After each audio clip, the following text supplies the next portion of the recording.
Dans le Doubs, 12 exploitations laitières ont investi dans un projet de méthanisation par voie sèche de 150 kW pour un montant de 2 millions d'euros.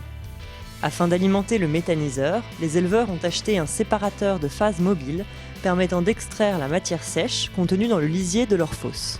Mathieu Guignard fait partie des éleveurs associés au projet. Sur les 12 fermes qu'on est de l'unité de méthanisation, nous sommes 8 fermes à être en lisier. Et donc le choix de ce séparateur, c'est donc de le déplacer de ferme en ferme pour éviter déjà un investissement que chacun l'achète. C'était un investissement conséquent. Et puis l'effet pratique, quoi. Montant de l'investissement, 70 000 euros. La contribution de chaque éleveur a été calculée au prorata du volume d'effluents à traiter. Le principe du séparateur repose sur une vis sans fin qui presse le lisier contre un tamis. La phase solide est évacuée sur un tapis de distribution vers une benne destinée au méthaniseur. La phase liquide est déversée dans une fosse tampon avant épandage. La machine fonctionne en totale autonomie grâce à un groupe électrogène. Les éleveurs ont calculé que pour 100 m3 de lisier non dilué, environ 25 m3 de matière solide étaient extraites. Le séparateur permet donc de réduire le volume de lisier à stocker sur les exploitations.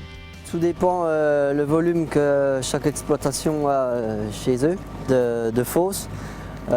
Comme nous par exemple, on va l'utiliser 3 fois dans l'année, quoi. S'organiser parce qu'on a 3 fosses, donc s'organiser donc en période où c'est mieux le mieux d'épandre, donc comme le printemps, l'automne et peut-être un petit peu en l'été. Le rythme d'utilisation du séparateur de phase dépend des capacités de stockage de chaque élevage, mais aussi des besoins du méthaniseur. Celui-ci est alimenté également par des cannes de maïs et par de l'ensilage de cultures dérobées. À l'issue des fermentations, les éleveurs récupèrent le digestat au prorata de leur apport en matière première. Il est épandu à raison de 5 à 10 tonnes hectares.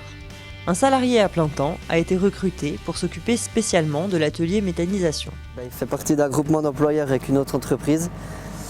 Donc il fait 80% de son temps sur l'usine de méthanisation, quoi. Donc il s'occupe de tout ce qui est ramassage d'effluents. C'est lui qui vide les garages, qui suit toute l'unité, quoi. La production d'électricité fonctionne depuis juillet 2015. Quant à la chaleur produite, elle sera valorisée pour chauffer une serre de spiruline, une microalgue commercialisée notamment comme complément alimentaire.